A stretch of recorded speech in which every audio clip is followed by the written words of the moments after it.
সাংবাদিক বন্ধুসকলক আজি আপোনালোকক মতাৰ প্ৰথম উদ্দেশ্যটো হ'ল কোকৰাঝাৰ জিলা কোচ ৰাজবংশী চেল BPF-ৰ আজি প্ৰথম এক্সিকিউটিভ আছিলে আৰু এই এক্সিকিউটিভত আমি চেণ্ট্ৰেল কমিটিয়ে অবজাৰ্ভাৰ হিচাপে আহিছোঁ। খুব ভাল পৰিৱেশ, আজি মিটিং সমাপ্ত হ'ল।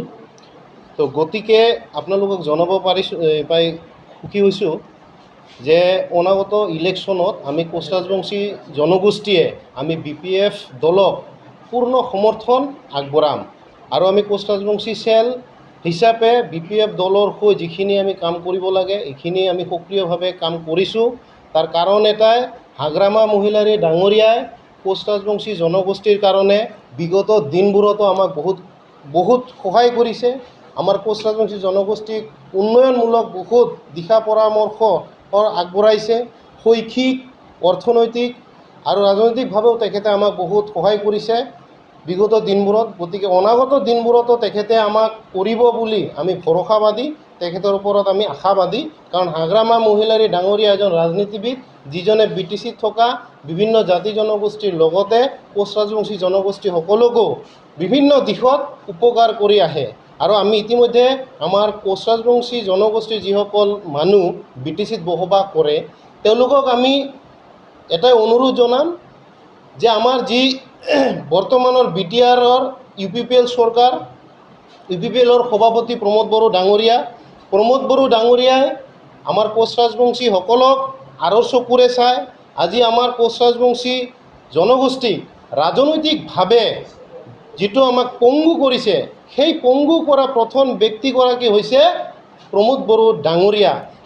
আপোনালোকক আমি স্পষ্টভাৱে আজি আমাৰ BTC-বাহী কোচ ৰাজবংশী ৰাইজক ক'ম যে যেতিয়াই কোচ ৰাজবংশীসকলৰ জনজাতিকৰণৰ কাৰণে এটা ভাল মেছেজ আহিছিলে, প্ৰমোদ বড়ো ডাঙৰীয়াই সদায় বিৰোধিতা কৰিছিলে। প্ৰমোদ বড়ো ডাঙৰীয়া এপছুৰ সভাপতি আছিলে, তেতিয়াও কোচ ৰাজবংশী জনগোষ্ঠীসকলৰ বিৰোধিতা কৰিছে। বৰ্তমান তেখেত BTRৰ চিফ, তেখেতে বৰ্তমানো আমাৰ কোচ ৰাজবংশী জনগোষ্ঠীৰ আক্ৰাসুৰ যি আন্দোলন, বহুত দীৰ্ঘদিনীয়া আন্দোলন, সেই আন্দোলনক মহিমূৰ কৰাৰ কাৰণে প্ৰমোদ বড়ো ডাঙৰীয়াই কৈছিল যে কোচ ৰাজবংশীসকলে জনজাতিকৰণৰ আন্দোলন পৰিত্যাগ কৰক। গতিকে প্ৰমোদ বড়ো ডাঙৰীয়া আমাৰ চেণ্টিমেণ্টত, আমাৰ আৱেগক আঘাত সানিছে। সেইকাৰণে আমি কোচ ৰাজবংশীসকলে প্ৰমোদ বড়ো ডাঙৰীয়াৰ যি UPPL চৰকাৰ আছে, আমি চেলেঞ্জ দিছোঁ প্ৰমোদ বড়ো ডাঙৰীয়াক, আমি চেলেঞ্জ কৰিছোঁ প্ৰমোদ বড়ো ডাঙৰীয়া আজিৰ ডেটত কোচ ৰাজবংশী জনগোষ্ঠীক লৈ কোনো মন্তব্য আগবঢ়াব নোৱাৰে। তাৰ এটাই কাৰণ, তেখেতৰ সৎ সাহস নাই প্ৰমোদ বড়ো ডাঙৰীয়াৰ কিবা এটা মন্তব্য আগবঢ়াব। আপোনালোকে সাংবাদিকসকলে আপোনালোকে চায় যে প্ৰমোদ বড়ো ডাঙৰীয়া আজিলৈকে BTR গভৰ্ণমেণ্ট হোৱাৰ পিছত, UPPL চৰকাৰ হোৱাৰ পিছত আজিলৈকে কোচ ৰাজবংশী জনগোষ্ঠীক লৈ কোনো মন্তব্য আগবঢ়োৱা নাই। তাৰ এটাই কাৰণ যে কোচ ৰাজবংশীসকলৰ প্ৰথম বৈৰী হ'ল প্ৰমোদ বড়ো ডাঙৰীয়া। কাৰণ তেখেতে কোচ ৰাজবংশী জনগোষ্ঠীৰ ভাল চিন্তা নকৰে, ভাল কামনা নকৰে। আমাৰ কাৰণে তেখেতে কোনো দিনো ভাল এটা মন্তব্য আগবঢ়োৱা নাই। গতিকে BTC-বাহী কোচ ৰাজবংশীসকলে আমি বুজি পাইছোঁ যে অনাগত দিনত BPF দলে আমাক সহায় সহযোগিতা কৰিব, বিগত দিনবোৰত কৰি আহিছে। তাৰ কাৰণে আমি BPF দলক আমি সহায় সহযোগিতা কৰি যাম জাতিটোৰ স্বাৰ্থত, জাতিটো আগুৱাই যোৱাৰ ক্ষেত্ৰত, জাতি অৰ্থনৈতিকভাৱে আগুৱাৰ ক্ষেত্ৰত, জাতি ৰাজনৈতিকভাৱে আগুৱাই যোৱাৰ। কোচ ৰাজবংশী জনগোষ্ঠীৰ জনজাতিকৰণৰ যিটো কথা আমাৰ অসম চৰকাৰ বা BJP চৰকাৰে কয়, একেবাৰে ভুৱা। কোচ ৰাজবংশী জনগোষ্ঠীক নিৰ্বাচনত ব্যৱহাৰ কৰে, নিৰ্বাচনৰ সময়ত ব্যৱহাৰ কৰে। আৰু তাৰোপৰি কোচ ৰাজবংশী জনগোষ্ঠী আমি সহজ সৰল জনগোষ্ঠী। আমাক চৰকাৰে কমতাপুৰ অট'নমাছ কাউন্সিল দিয়াৰ পিছৰ পৰা আমাৰ কোচ ৰাজবংশী জনগোষ্ঠীসকলৰ ভিতৰত যিটো ভাতৃঘাতী সংঘাত লগাইছে। আজি চাব, কমতাপুৰ অট'নমাছ কাউন্সিল এটা ভিলেজ কাউন্সিল হয়। এই সৰু এটা কাউন্সিল দি কিনে আমাৰ এই কোচ ৰাজবংশী জনগোষ্ঠীৰ বৃহৎ আন্দোলনৰ মহিমূৰ কৰি দিছে। আজি কোচ ৰাজবংশী জনগোষ্ঠীসকলক আজি জনজাতিকৰণ আছিল আমাৰ প্ৰথম উদ্দেশ্য, জনজাতিকৰণ দিয়া নাই। আৰু অনাগত দিনত যে BJP চৰকাৰে জনজাতিকৰণ দিব, সেয়া একেবাৰে ভুল কথা। আৰু অনাগত দিনত যে প্ৰমোদ বড়ো ডাঙৰীয়া আমাৰ BTCৰ কোচ ৰাজবংশীসকলক জনজাতিকৰণ হোৱাৰ কাৰণে NOC প্ৰদান কৰিব, একেবাৰে মিছা কথা।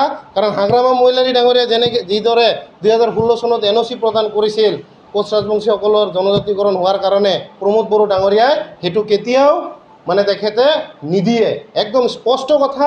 আৰু বিজেপি আৰু UPPL চৰকাৰ যদি অনাগত দিনত আমাৰ কোনো সহায় সহযোগিতা কৰে, দীপাংকৰ ৰাজবংশীয়ে ৰাজনৈতিক জীৱন ত্যাগ কৰিব। মই চেলেঞ্জ দি কৈছোঁ আমাৰ কোচ ৰাজবংশী জনগোষ্ঠীৰ ৰাইজক যে আপোনালোকে বিজেপি আৰু UPPL বৰ্জন কৰক, চাব আমাৰ কোচ ৰাজবংশীসকলৰ ভাল দিন আহিব। অতিকৈ লাজ আৰু দুখৰ বিষয়, প্ৰমোদ বড়ো ডাঙৰীয়াৰ UPPL চৰকাৰ, UPPL দলৰ এজন EM হৈছে ৰাকেশ ব্ৰহ্ম ডাঙৰীয়া। গতিকে আমি চবেই জানো ৰাকেশ ব্ৰহ্ম ডাঙৰীয়াৰ আনুষ্ঠানিক শিক্ষাৰে শিক্ষিত নহয়। কাৰণ আমি এটা বস্তু স্পষ্টভাৱে জানো, আমাক সৰুতে আমি স্কুল কলেজ ইউনিভাৰ্চিটিত পঢ়ি আহি আমি এটা বস্তু জানো, এজন মানুহ শত্ৰু হ'লেও যদি বয়সত ডাঙৰ হয় তেখেতক সন্মান দি কথা ক'ব লাগে। ৰাকেশ ব্ৰহ্ম ডাঙৰীয়াই হাগ্ৰামা মহিলাৰীক যিদৰে বক্তব্য প্ৰেৰণ কৰিছে, তাৰ কাৰণে UPPL চৰকাৰৰ বা প্ৰমোদ বড়ো ডাঙৰীয়াৰ লাজ পোৱা কথা। কাৰণ এজন BTRৰ EM, তেখেতৰ ব্যৱহাৰ ইমান দুখীয়া যে ছিনিয়ৰ জুনিয়ৰ সৰু ডাঙৰ গুৰু ব্যক্তিক তেওঁলোকে সন্মান কৰিব নোৱাৰে। আজি হাগ্ৰামা মহিলাৰী ডাঙৰীয়া BPF দলৰ সভাপতি, কিন্তু তেখেততো ৰাকেশ ব্ৰহ্ম ডাঙৰীয়াতকৈ বয়সত ডাঙৰ। গতিকে এই ধৰণৰ মন্তব্য দিয়া BTRৰ EM এজনে এই BTRৰ ডেভেলপ কিবা কৰিব পাৰিব নেকি? যিজনৰ ব্যৱহাৰ দুখীয়া তেওঁলোকে BTRৰ উন্নতি কৰিব বুলি আপোনালোকে ভাবে নেকি? বা প্ৰমোদ বড়ো ডাঙৰীয়া এনে ধৰণৰ মন্তব্য দিব নোৱাৰা বা তুলুঙা মন্তব্য দিয়া আনুষ্ঠানিক শিক্ষাৰে শিক্ষিত হয়নে নহয় ৰাকেশ ব্ৰহ্ম ডাঙৰীয়া? এনেকুৱা ধৰণৰ যদি EM লৈ BTR চলাব খোজে, তে BTR বাহিৰ বা BTC বাহিৰ অনাগত দিনত ভৱিষ্যত আমাৰ খুব বেয়া দিন আহি আছে। আপোনালোকে জানে যে হাগ্ৰামা মহিলাৰী ডাঙৰীয়াৰ দিনত 17 বছৰ, মই স্পষ্টভাৱে কৈছোঁ 17 বছৰ আমি উচ্ছেদ অভিযান আমি শুনা পোৱা নাছিলোঁ। উচ্ছেদ অভিযান যিটো চেণ্টেন্স বা শব্দ আমি শুনা পোৱা নাছিলোঁ। কিন্তু বৰ্তমান BTRৰ প্ৰমোদ বড়ো ডাঙৰীয়াৰ দিনত যি উচ্ছেদ অভিযান চলাই আছে, আজি কেইদিন আগত মুছলমান ভাইসকলক টাৰ্গেট কৰিছে, কেইদিন পিছত কোচ ৰাজবংশীসকলক টাৰ্গেট কৰিব, গোৰ্খাসকলক টাৰ্গেট কৰিব, কেইদিন পিছত আদিবাসী ভাইসকলক টাৰ্গেট কৰিব। এই যে টাৰ্গেট কৰি যি উচ্ছেদ অভিযান চলাই আছে, অশান্তিৰ পৰিৱেশ সৃষ্টি কৰিছে, এয়া কি BTRৰ শান্তি নেকি? প্ৰমোদ বড়ো ডাঙৰীয়াতো লেকচাৰ মাৰে, ডাঙৰ ডাঙৰ কথা কয় যে BTRত শান্তি প্ৰগতি চব হৈ আছে। একেবাৰে ভুৱা, BTC ৰাইজক একেবাৰে ৰাম ঠগন দিছে। আৰু এটা কথা আপোনালোকক কওঁ, BTC চুক্তি হৈছিলে বিভিন্ন জাতি জনগোষ্ঠীক লৈ, সেইটো চবে জানে। BTC চুক্তিত কিন্তু চবৰে মানে অৱদান আছে বা চবকে লৈ BTC চুক্তি হৈছিলে। কিন্তু BTR চুক্তি কিন্তু বিভিন্ন জাতি জনগোষ্ঠীক লৈ BTR চুক্তিটো হোৱা নাই।